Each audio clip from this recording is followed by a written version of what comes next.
Welcome to the podcast that will teach you how to successfully invest in and build steady streams of passive income from the highly lucrative niche of mobile home park investing. Veteran real estate investors Kevin Bupp and Charles Dehart from Mobile Home Park Academy will personally share with you the valuable lessons they've learned along their journey as mobile home park investors, so that you too can learn how to build massive cash flow and huge profits from this extremely lucrative niche. So without further ado, let's welcome your hosts for today's show, Kevin Bupp and Charles Dehart. Welcome, guys and gals, to the Mobile Home Park Investing Weekly Podcast. We'll provide all the information that you need to know to successfully locate, negotiate, close on, and make huge profits from the lucrative niche of mobile home park investing. I'm your host, Kevin Bupp, and in today's show, we're going to be speaking with real estate investor and entrepreneur Mike Johnson. Mike's main purpose in life is helping motivated people escape the rat race and retire within 12 months, no matter how long or how much money they have now. Through his website and blog, perpetualsaturday.com, Mike shares the details on how to accomplish this and much more. Mike's primary investment vehicle of choice is income property, more specifically mobile home parks, as the vehicle to get early retirement. And I want to read a quick blurb from Mike's website, as it will really help paint a better picture of who Mike is and what he stands for. Okay, so here we go. Financial freedom is heaven. I know this because I live there. No more Mondays. It's perpetual Saturday here on the mountain. No dress code, no boss, no having to be somewhere. The Border Collie is my coworker, jeans are my uniform, and the schedule is whatever I decide to do, wherever I decide to do it. Today, I decided to write you from the skybox, living room of my log home, 1,400 feet above the valley, framed by 12,000-foot snow-capped mountains just outside Yellowstone National Park. I'm immersed in my dream, an early retirement in a location I love, with a woman I love, and a home that I love. I retired 8 years ago after establishing 95% passive income streams. I own 3 mobile home parks that each have a manager. My only job is managing my managers. This is done mostly by phone and email. I no longer work any schedule. I don't have to leave the mountain unless I want to. My income rolls in each month and far exceeds my monthly bills. And guys, there's much more of Mike's story on his website. I just wanted to read that quick blurb for you. That just gives you a basic overview of who Mike is and how he's used mobile home parks to again, reach his financial goals and live out the life of his dreams, which I think is what all of us are really chasing after. Whether you know it or not, that's really what you're chasing after, right? So I'm anxious to get onto the show with Mike, but before we do, here's a quick word from our show sponsor, Sunrise Capital Investors. Hey guys, Kevin Bupp here with Sunrise Capital Investors. As you are hopefully already well aware if you've been a listener for any period of time, my goal has always been to provide you with as much value as I possibly can through my 2 podcasts, Real Estate Investing for Cash Flow and the Mobile Home Park Investing Podcast. As our audience continues to grow, literally, we've been downloaded millions of times by folks in over 125 countries. I've had thousands of people reach out looking to get involved in our niche. And that's the phenomenal niche of mobile home park investing. For those that don't know, I've been a full-time real estate investor for nearly 20 years now, and I've personally invested in and have owned apartment complexes, various commercial properties, hundreds of single-family rentals, and I've interviewed some of the most successful investors in just about every other asset class, and I've arrived at this one very simple conclusion. Mobile home parks are hands down the best investment I've found to date. Why? They provide investors with the best risk-adjusted returns out of any other real estate sector that I've seen. Investing in real estate can get complicated, and I really want to simplify this process for you. If you're someone who wants to diversify away from the uncertainty of Wall Street and allocate a percentage of your real estate portfolio to mobile home parks, but maybe you don't have the time nor the inclination to personally locate good deals yourself, then our team will do it for you. At Sunrise Capital Investors, our team specializes in the acquisitions and management of undervalued and highly profitable mobile home parks. And we are now providing accredited investors with an opportunity to participate directly alongside our team in our up-and-coming deals. And let me say this, I believe that we are hands down the best in our space at sourcing highly profitable off-market deals. That's really what makes us unique in this niche and as investment managers. As stewards of your capital, we truly are aligned with our investors. We've structured our investment fund so that we as a company are incentivized in the same way the investor is, which is through the performance of the investment itself. In addition, we want to make sure that we not only make money for our investors, but that they understand how it's being made. That's why we provide our accredited partners with a private monthly podcast that walks them through the detailed updates on how their investment is performing.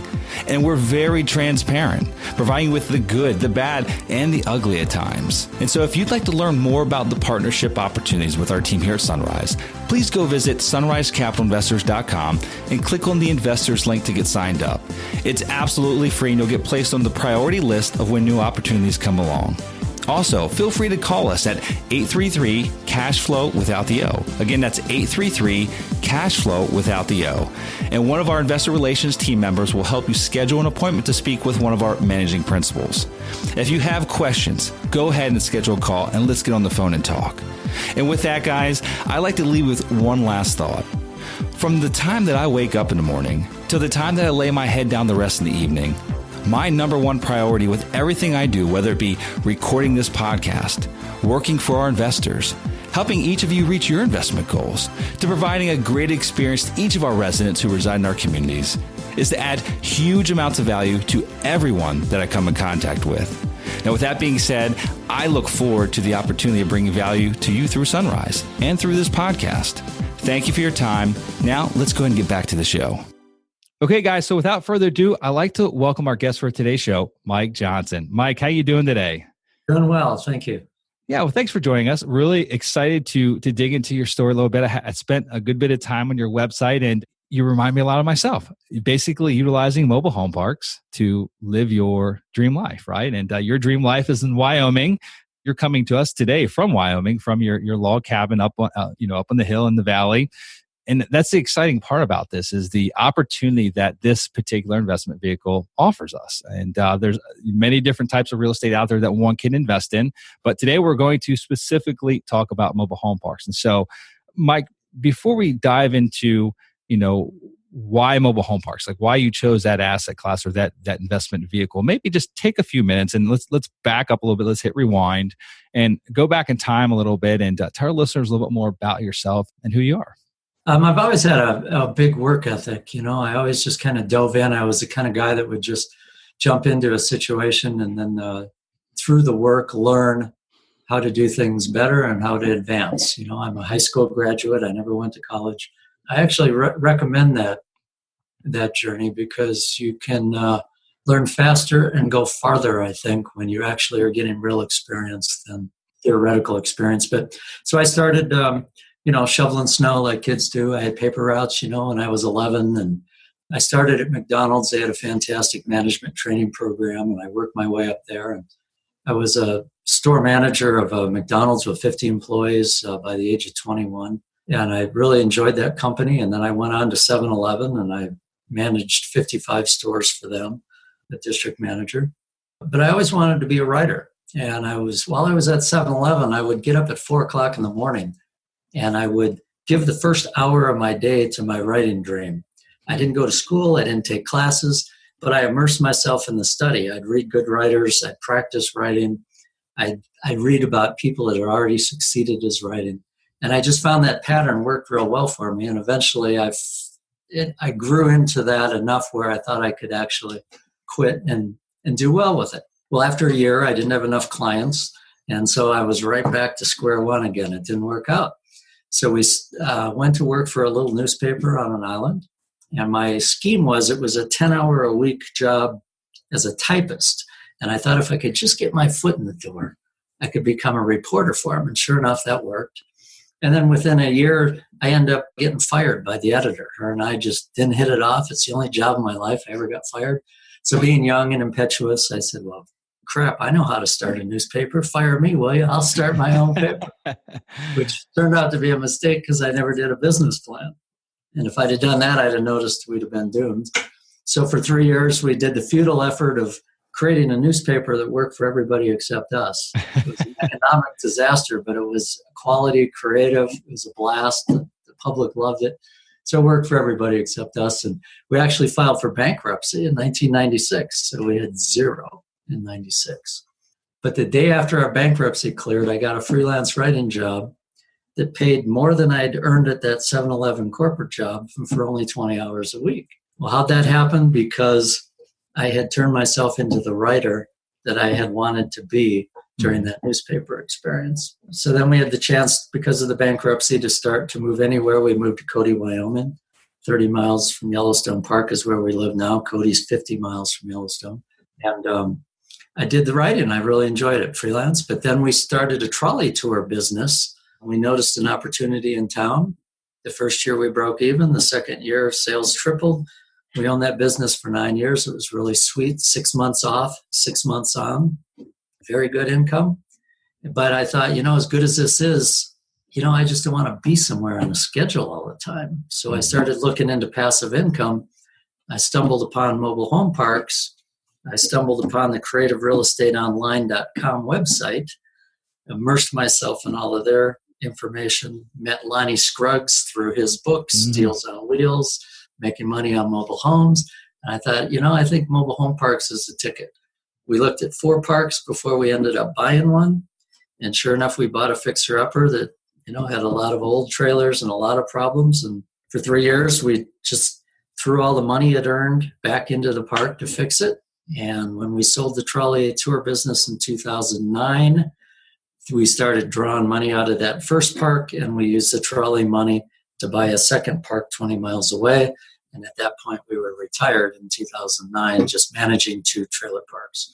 We've since bought a third one. So now we just have 3 parks, and that's our world. Okay. Well, fantastic. That's a great story. God, you've done quite a bit at your young age, Mike. Yeah.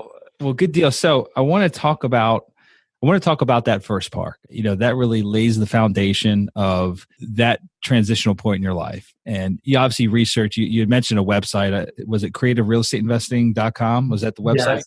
Yeah, creonline.com. Okay. Gotcha. And so I'm assuming that there's probably some other types of real estate you looked at as well. What really made you land on mobile home parks? I wanted the cheapest possible cost per rent stream. Okay. And, I saw, so many people do houses, but there's hardly any cash flow on a house. Mm-hmm. And then if you have one house and it turns up vacant, you're 100% vacant.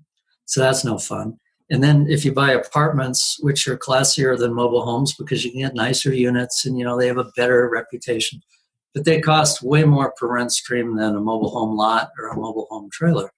So I realized that the number of units, the number of rent streams you get at the cheapest possible price, the more of those you can get, the closer you can get to an instant retirement. Mm-hmm. No, that's great advice. And so talk to me about that very first one. How large was it, and what'd you end up paying for it? Sure. It was 32 units. Okay. And it was a fixer-upper. It now has 36 units. We've added 4. But it had 1970 trailers. It was unkept, had a lot of wild cats. The roads were rutted, some sketchy tenants.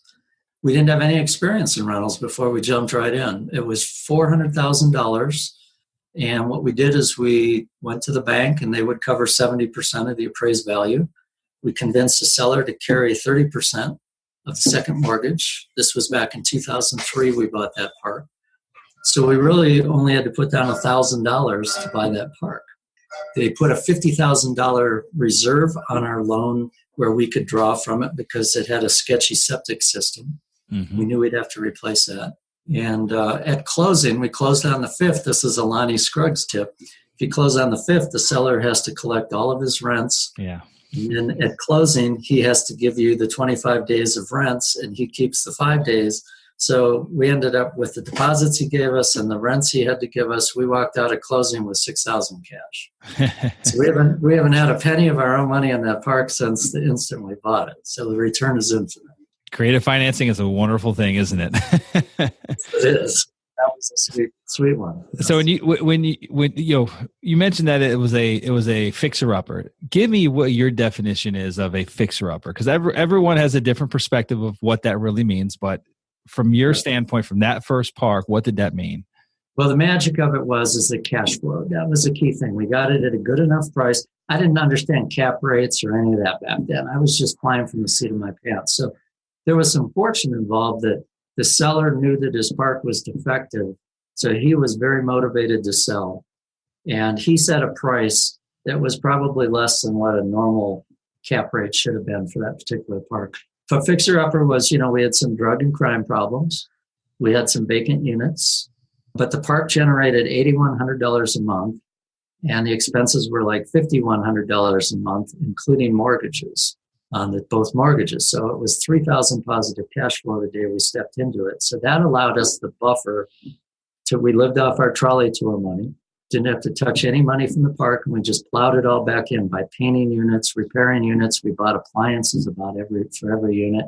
This was a park where we owned about 80% of the trailers. And I don't do that anymore. My other two parks are lot rent only. They're a lot easier. You make a little less money, but there's far less moving parts, far less time invested. So we worked on the tenants, and every time we changed out a bad tenant, we raised the rent in that trailer about $100 because the seller had kept his rents under market rent to accommodate the fact that, they weren't in great shape.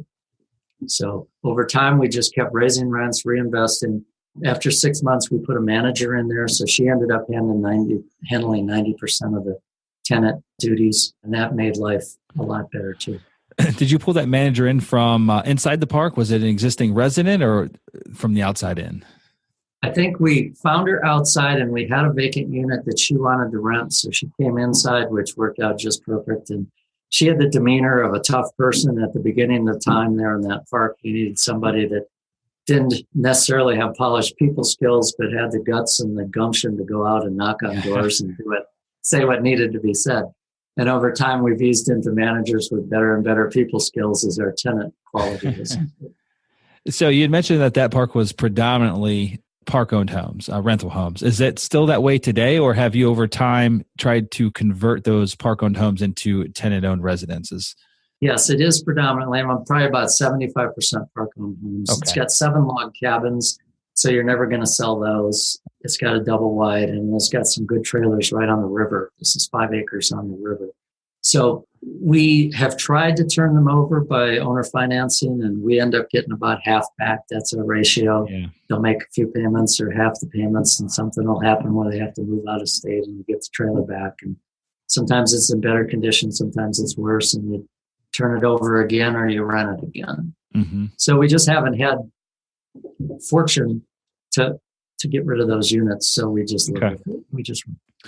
I know one of the big fears that a lot of new park investors have is private utilities. And you had mentioned when you purchased this park, it had a failing septic system in place. And so can you speak a little bit to that? And you obviously knew going into it that it had a failing system because you'd mentioned that you put a reserve aside, or the bank forced you to put a reserve aside to essentially fund that when the time came. And so talk to me a little bit about that septic system, how you overcame that fear, being that it was failing. And, no one likes to think about the idea of sewage, raw sewage, not finding its place in the ground, but rather above ground. So talk to me about that a little bit, because I feel like that scares a lot of people away right out of the gate, as far as public utilities are concerned. I mean, it worked out well for us, but yes, it was a big learning curve. We had an engineer before we bought the park take a look at the septic system. And he said, based on what I see, you can replace your leach field here for $50,000. So that's why we set aside $50,000. Well, when we actually went to do it, it turned out that we couldn't replace the leach field because it was too close to the river. So we got bad information that made us comfortable enough to close. And then we had to overcome that hurdle after we bought the park. But the fortune was that our second loan had a 5-year balloon payment. So we had 5 years to increase the value of the park to refinance to pay off the seller's second mortgage. So we knew right from day one that we were on a mission to increase the park valuation, the value of the park. And we knew that was done by raising rents, converting utilities over to the tenants, and then cutting expenses where you could.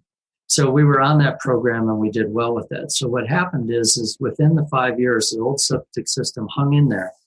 The new system, I either had to put in a treatment plant, which would be $250,000, or I had to hook the city sewer for $300,000. And the reason it was so expensive is because city sewer was located on the other side of the river, 1,400 feet away, 75 feet higher in elevation. So it's about worst case scenario.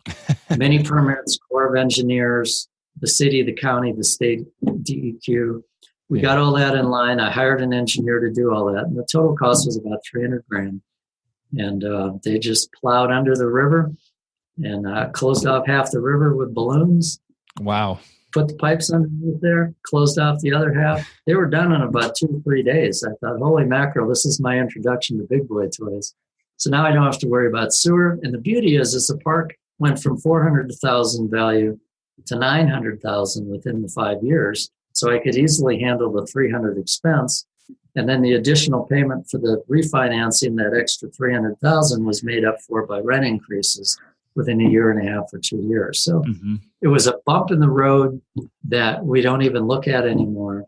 And it solved a permanent problem. And we feel good because there might not have been too many people in the world willing to do that. And if they hadn't done that, those tenants might have had to move. The park might have had to close. And so I've got 2 questions relating to that. Number one, if you would have known about not being able to put another leach field in, for that $50,000 per that engineer's bad information, would you have closed on the park?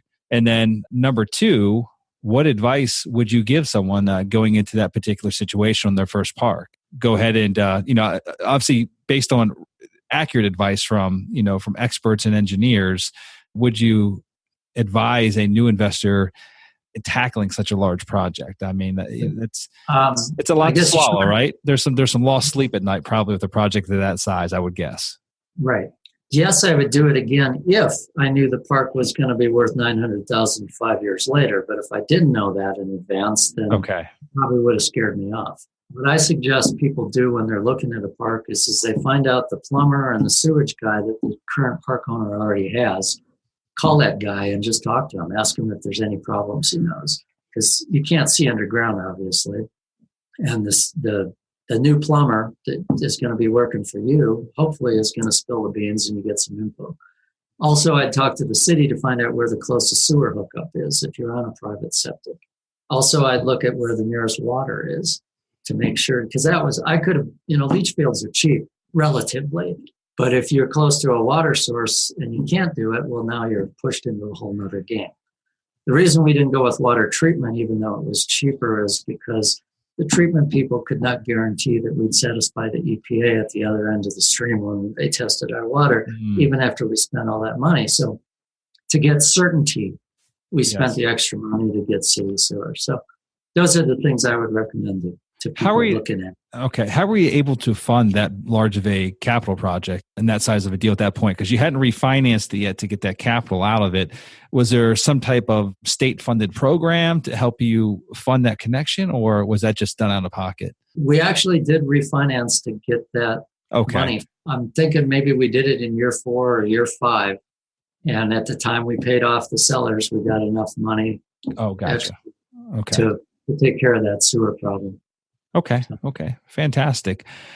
Talk to me a little bit about the second and third park. I mean, obviously, I know one of the things that you had mentioned that kind of changed with your business model as you went from that first park that had mostly park-owned homes to one that is, I believe you said 100% tenant-owned homes in the second and the third park. Are there any other big shifts that you made based on your experience with that first park when considering the second and third parks? Yes and no. The second park, of course, location was important to me. I wanted something close, and I got fortunate. A couple months before we were going to close on the trolley sale, this park popped open for sale. I mean, I live in a small area. Cody, Wyoming's population 10,000, and Powell, Wyoming, where I have my own other park, is 6,000. So to get a park that's available is just incredibly fortunate, and then to get one that pencils out is doubly so. Sure. So it was meant to be. The one in Powell has 48 units. The fellow was selling it for $950, and we had a big chunk of money coming from the trolley, so we knew we could handle a down payment. But of course, we try to go into these deals like the first deal with as little money down as possible. Well, he wanted some money down, but we had it, so it was okay. But we said, well, how'd you come up with $950? And he said, well, that's what my financial advisor told me I need to make $4,000 a month was what I want to live on. I said, okay. So I bonded with him, and it's very important to bond with your seller, because if you get seller financing, he's not going to do it unless he bonds with you. And so we were nice, and we asked questions, and when we went back and penciled it out, that park was worth about $650, on a 10 cap, and it wasn't perfect. It had some problems, but so we convinced him that it was worth $650. We convinced him that we would pay him the $4,000 a month if he would finance it, so he'd get the $4,000 he needed, which was about $500 more than what a bank loan would be. But then we didn't have to go through banks. Yeah. So we gave him like 180 down. He financed it. We gave him his $4,000, like 6% interest. So he was happy. We were happy. There was no bank. We closed in 30 days. Life was good. Have you since refinanced out of that seller finance note? Yes, I did. And I've gotten my 180 out of it. And it's in the basement of my log cabin with a nice remodel we did down there. So okay. I have no money in that park either. Got it. And those two parks, that park and then the third park, are they both on city utilities? Yes, both of them, city water, city sewer. Okay. I've learned that too. Gotcha. So that was a big shift in your business model as well, just staying away, at least at this point in time, from any private utility setups. And I'm assuming you're not scared of private utilities. There's just a lot of variables that are involved. And as they age, which a lot of these parks were built, 30, 40, 50 years ago. A lot of them have the original, whether it be septics or treatment plants or lagoons, they all have the original equipment still there, some with replacement parts, but for the most part, it's an aging system that probably is on the last leg of its life for the most part. Yeah, I can be sure. Yeah. So any advice on owning rural parks? I mean, you mentioned that your first park in Cody is a population of about 10,000. The second park, and forgive me, I don't recall the name of the city, but about Powell, about 6,000 population. Talk to me a little bit about the marketing. We kind of rely on digital marketing such as Craigslist, right? And you get into Wyoming, and I'm assuming there's probably not a lot of Craigslist markets in Wyoming to do marketing on. So as far as having vacancies to fill up. So talk to me a little bit about how you kind of manage that strategy of getting the word out that you have vacant lots or vacant units in any of your parks, when I'm assuming that in Cody or Powell, you can't lean on the digital marketplace like a Craigslist or, some of the other, mediums that are out there. In Powell, that's my easiest park to run. It came with 48 units where people owned all the units. It stays full. It's a college town. I never have to advertise anything out there. In Cody, I have a website for my park so I can advertise my own vacancies. And what I do is I advertise in the classified newspaper here in Cody with the website address. So I give them the teaser, the prices, quick description, and then they go to the website to get the pictures and a deeper experience. We also do a little Facebook. Okay. I was going to ask Cody. That. Yeah.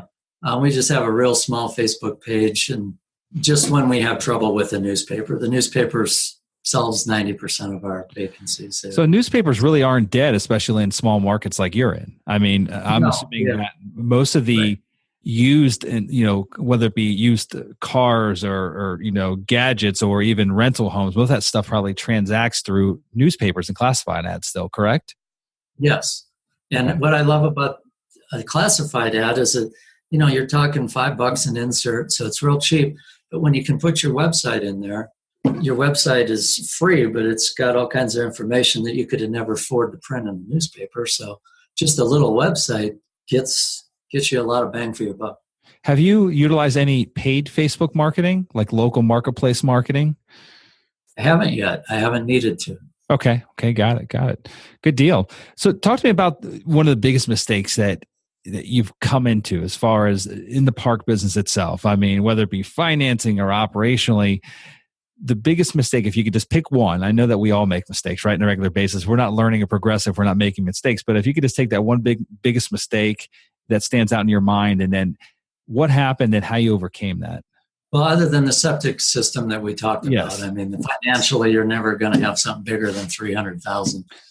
Hopefully not. Right. But I guess it would be to get systems to take care of tenants that aren't paying on time. We have big hearts, and we work with people when they have payment issues.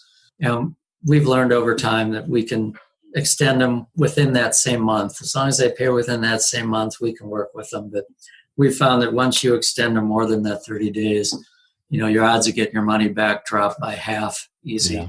So we'd be a little quicker on the limits that we put on people, how long we'd carry them. So basically you give them 30 days, and then the first of the coming month, you go ahead and just file the notice of eviction? We don't even do that. What we do is 99% of the time, I just write a letter if I want to evict somebody and they leave. In 15 years in the business, I've only gone to court twice. Wow. And it was both in the same week. And luck would have it, I just had tenants that I evicted that would not leave in the Powell Park and in the Cody Park. So we said, well, we're going to learn something new. We're going to go to court. And we won both those cases. Now we know how to do the process. They both got out. We've since replaced those units, and life is good. So we just have had luck with just sending an eviction letter if they have to go, and then they usually pay. Or if it's a park-owned trailer, what we get them to do is to sell their trailer to somebody else that we pre-approve. He said, you either got to haul it out yourself, which is too expensive for them to do, or you got to sell it to somebody we improve, or you can pay us and get back on track. Those are your choices. Mm-hmm. So if they sell it, we still get our lot rent. We don't lose anything. Sure. Absolutely. Yeah, that's a perfect scenario. Do you ever find yourself just buying the unit from them? That way you just avoided even potentially leaving the park? Yes, that's what I did in the Powell situation. They were so bad. I gave them $500 walking away money. I got their title. I flipped it to somebody else, got my $500 back, and then I let her rent that trailer to people in my Powell Park. There you go. Bada bing, bada boom, right?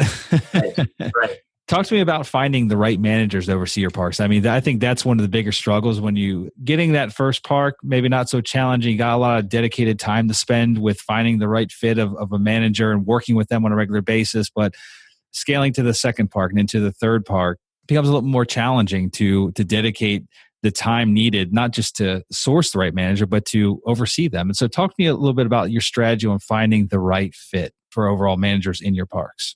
I always look at the tenants that are in my park. I've had managers that live outside the park and managers that live inside the park, and inside is far better. They're more on top of everything. And if I find somebody that is proud of their property, if the property looks good, we're still mom and pop operators here, so we still have a lot of tenant interaction. So we have an idea of who we have and where. So we, in the back of our mind, we always have 2 or 3 people that could be management candidates if the need arises in the future. So it's just learning your tenants, and those are the people we look to first. Okay. Yeah, no, that's interesting because I'd say that we've made a big shift in our company over the past probably 2 years to where initially we used to only focus on managers from within the park.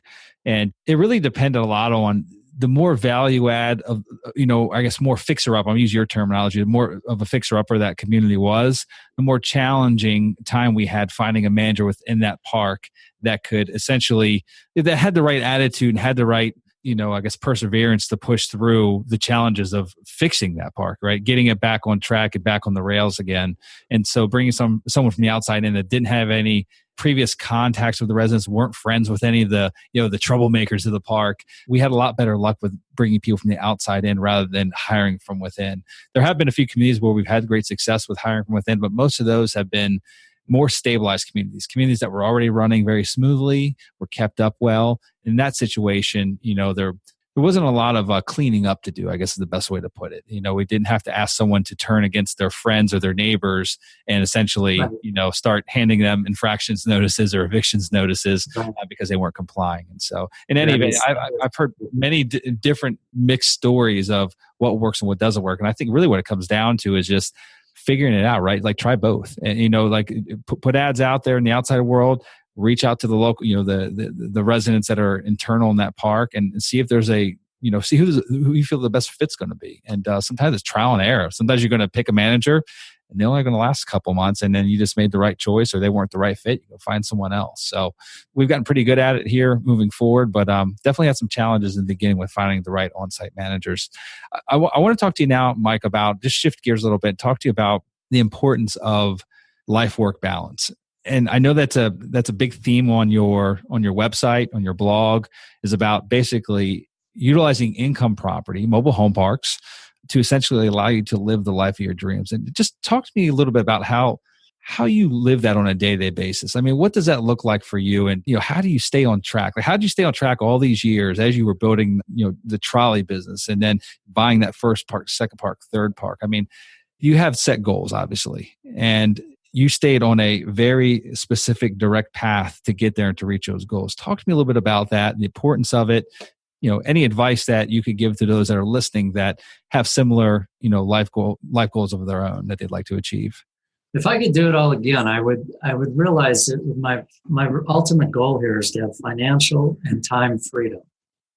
And I worked far too hard, gone in too many different diversions before I realized that I should have been going directly to financial and time freedom from day one. I'm 61. I've been retired almost 9 years. And what I've learned from Rich Dad, Poor Dad is you don't need to save that big nest egg and then hope the interest funds your life passively. A much faster and more secure path is to just figure out a way to earn enough monthly passive income to exceed your monthly bills. Once you've done that, you're free of jobs and work schedules forever. And that's why I say that can happen within 12 months, because basically you're only one good property away from financial and time freedom. Mm-hmm. You're still managing your manager, but that only takes about 5% of your time. You're still looking at the park, you're paying attention, you're making deposits, but you're one property away. And that, if I was 25, I would have bought that one property when I was 25. Mm-hmm. So my day today, I make deposits. When I ran 7-Elevens, I learned that, 80% of all shortages in the store are caused by employee theft. So I'm pretty particular about who handles what money in my business. I like to keep my hands on the money. And I manage the manager, and that's by email and telephone call. I don't have to go to the parks. So I have total control of my schedule every day of the week. And then there's chores to keep that passive income spinning. Make your deposits, talk to your manager, make sure you're full, deal with issues that arise that the manager can't handle. So there's these chores that I work into whatever free time I have in my day on scheduled time. So you actually do have a hand in the money then. I mean, you don't, it sounds like you probably still accept cash. Is that true, or is it just checks and money orders? At one park, one here in Cody, where I feel like I have my hand on things the most, I'll let that manager accept cash, but I don't like it. And we minimize it. And it's usually just for people that are paying late, where you're making a collection already and you don't want to take a chance of not getting anything. So you take the cash. Mm-hmm. Got it. What are some words of wisdom, Mike? I mean, if you were going to speak to someone that was first getting in, they're looking to dive into this business, they've done their research just like you and I had. We've looked at other investment vehicle types, but they've basically chosen mobile home parks as a route they want to go. What kind of words of wisdom or advice might you give that new potential mobile home park investor? Sure. I'd say get up at 4:00 in the morning before you do whatever you're doing in your day. And I'd give that first hour to your mobile home park dream. I'd immerse myself in the study. I'd be reading books. I'd be reading websites. I'd be reading success stories. I'd be reading how-to articles. And then I'd be visiting parks. I'd be talking to bankers. By immersing yourself in the study of it, you're going to learn extremely fast. And 1 or 2 visits with sellers and 1 or 2 visits with bankers just quadruples your information. And it also builds your confidence. People only reach for stuff that their self-worth allows them to reach for. So when you immerse yourself in this every day, you become more confident. You feel like, this is more realistic. This could happen. I'm worthy of this. And you get, it's confidence and self-worth. That's how far you reach. The bigger that is, the bigger you reach. Yeah. People say, well, let's start small. Well, it's no easier to buy a small park than it is a big park. It's the same paperwork. It's the same approval process. It's the same talking to people. So take the biggest bite you can so that you get the biggest reward for your effort. So I'd say immerse yourself in it, buy the biggest possible park you can, and try to get owner financing so that your money goes far. And I'd start sooner, as soon as you possibly can, because time is worth way more than money, way more. Yeah, that and we're in a very unique asset class. Mentioning the time aspect of it, we're in an asset class that has a diminishing supply, which is kind of unique. There's no other types of real estate out there that have a diminishing supply, meaning that there's more parks that are going away, shutting down, getting redeveloped into higher and better uses than there are that are being built. And so, not that 20 years from now there's going to be 0 parks left. That's not the case, but there's an opportunity today to get into this business, to take over those fixer-uppers. Still a number of them out there. Lots of mom and pop owned mobile home parks that haven't been run in a professional manner that, like Mike runs them, or like we run them in our business. And they can be cash flow machines. And that's really what this podcast is really all about.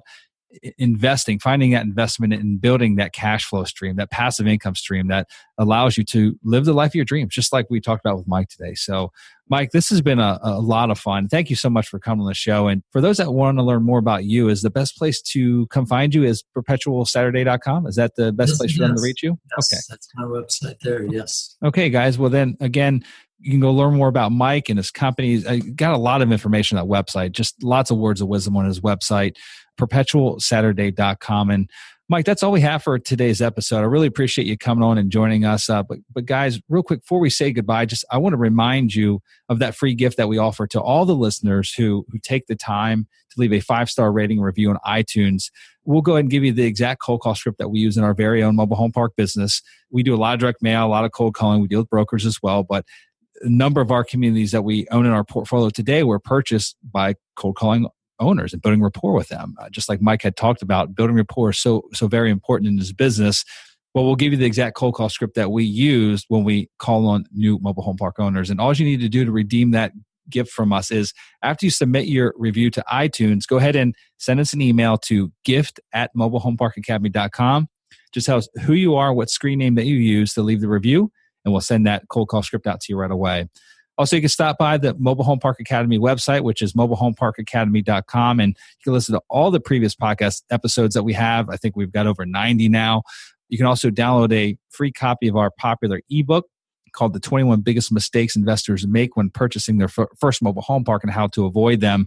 And I'd say that if you're getting into your very first park, as we talked about with Mike today, lots of unknowns can come to light. One being private utility systems, that septic system. That's one of the 21 big mistakes that we have in our book, and we talk about it in great depth there. So be sure to grab that book, again, mobilehomeparkacademy.com. And Mike, thank you again for coming on the show. It's been an absolute pleasure, and I'll look forward to keeping in touch with you here in the future. Okay, my friend? Okay, thank you, Kevin. Congratulations for taking the necessary steps to achieving massive success through the highly lucrative niche of mobile home park investing. Be sure to visit our website, mobilehomeparkacademy.com, to download your free digital ebook version of the 21 biggest mistakes investors make when buying their first mobile home park and how you can avoid them.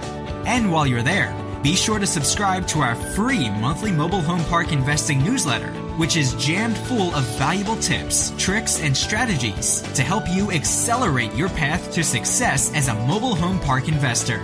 More information about this podcast and its hosts can be found by visiting mobilehomeparkacademy.com.